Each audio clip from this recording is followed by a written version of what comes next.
we'll crack on first off with the first topic, talking about what has been basically a serious turnaround in Arsenal's form since the team that lost to Manchester City on the beginning of the restart. It's got a very different feel about it. Dan, do you recognise a different feel to this Arsenal team? Yeah, I said it in the reaction video yesterday. I think we're definitely going in the right direction under Mikel Arteta. Yeah, it's obviously going to be a long old process. I think we were aware of that when he was first appointed. But yeah, there's lots of positive signs in terms of the attitude of most of the players. I'm sure we'll come on to one whose attitude maybe isn't in the right place. But yeah, the attitude, there seems to be a lot of better culture around the club. We seem to be playing better on the pitch. There seems to be more togetherness as well. So yeah, lots of positives, and I'm feeling good about the future. Yeah, and so I just feel like there's a more alert body language. They just seem more confident, particularly players like Saka and the way they're going forward. Do you think there's been a sea change at the last few weeks? Something off the Brighton game really changed, didn't it?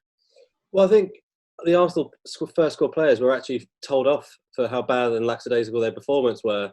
I think Arteta's sort of no love lost sort of managerial style has really helped them kick into gear.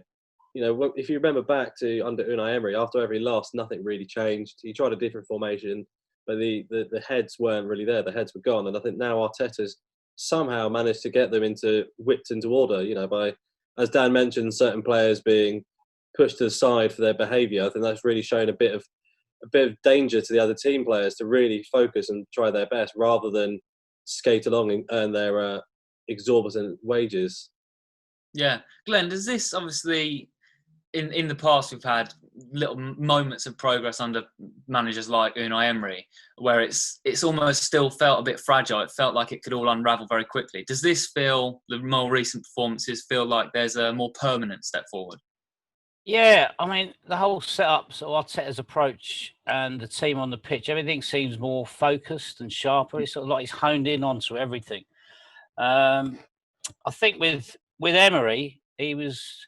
I don't know, he just seemed a bit sort of timid coming into the club. And, you know, post-match, you know, we'd have some atrocious displays. He just seemed always sort of like slightly intimidated by his squad, scared of criticising his players.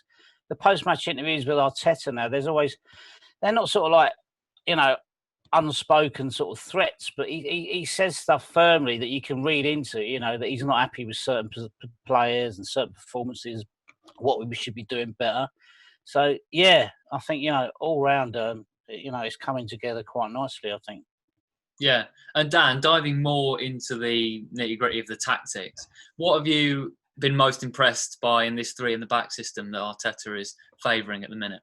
Well, I think it gives us a lot more solidity purely because the players at the back they're not as liable as they were in a back four, for example. So if you look at someone like Luiz, if Luiz makes a mistake, then he's only got Mustafi next to him to correct that error, or vice versa. But when you've got three at the back, you've got two people there to correct the mistakes. But then you've also got the fullback, the wing backs, who can still get forward and then also come back and defend. So you essentially change formation, you know, if you've got the ball or if you haven't got the ball. Yes, so it gives them a certain amount of adaptability, and they're also a lot more solid because there's, you know, less liability in terms of individual errors and whatnot.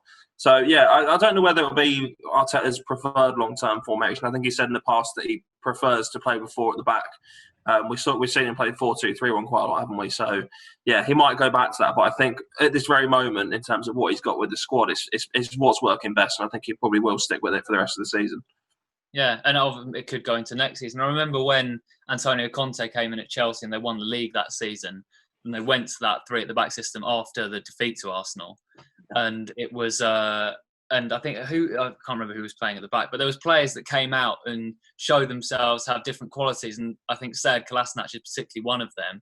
So what have you been impressed by in his new role at centre-back? Well, I think it's the one thing that impressed me was the fact our defence is famously been quite weak. So I think having the fullbacks there to help them is giving them a bit more confidence in terms of choosing the space that they've got available to them. I think Kolasinac, especially after the performance against Leicester, looked a little bit shaky ground. He didn't look like he was entirely confident playing in the back three like he was. I think he's still liable to make the error, but I think that's where having the fullbacks come in to help him have made him look a better player. I still think if you take him out and single him and watch his performance without the fullbacks, I think there's still a lot of issues around Kolasinac and his defensive-minded game. I don't think he's good enough to play there, personally. I don't think he's good enough to play for Arsenal, full stop. I think if you look at that back five, he's the one who's looked like the one who's going to make an error, or the one who's going to, give the ball away or make a silly mistake. You look at Sheffield United, for example, when he tried to clear that corner that they scored from, he just kicked it into somebody's face, didn't he?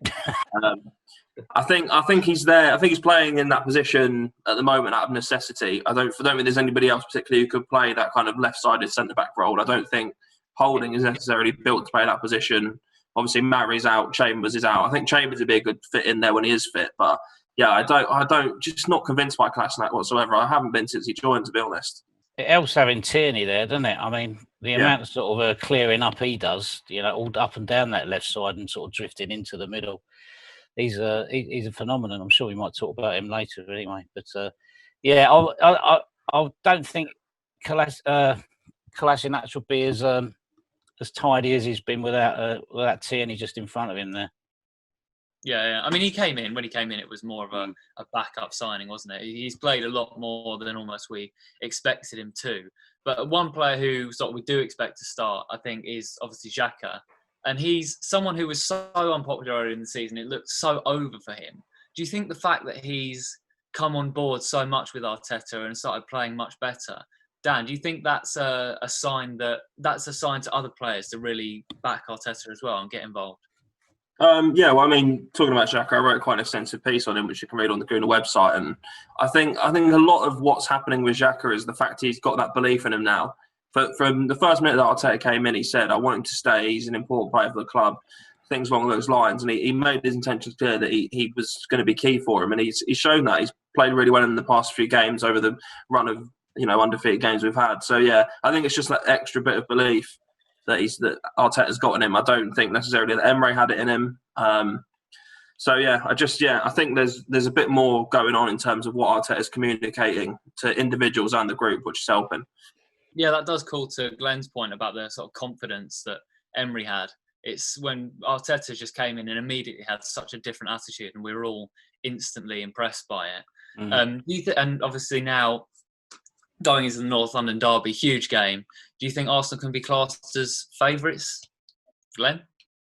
I'd like to think so. I mean, I was very disappointed we didn't get 3 points last night. I wasn't particularly worried about that game last night. I thought we were going to just go in and win, as we should have done. It should have been sewn up in the first half. But, as the manager said, there's a lot of positives to take from the performance, and I would make us favourites, actually. It's just a pity Eric Dyer's been suspended. Would have helped out. Yeah, and also, sorry, going back, and obviously we lost Eddie last night, which I think everyone agrees he was probably saving him for the Spurs game, that injection of pace down the middle. But we'll see. I would like to think so, yeah. It's obviously, it goes without saying, it's an absolutely crucial game on many fronts. Yeah, of course.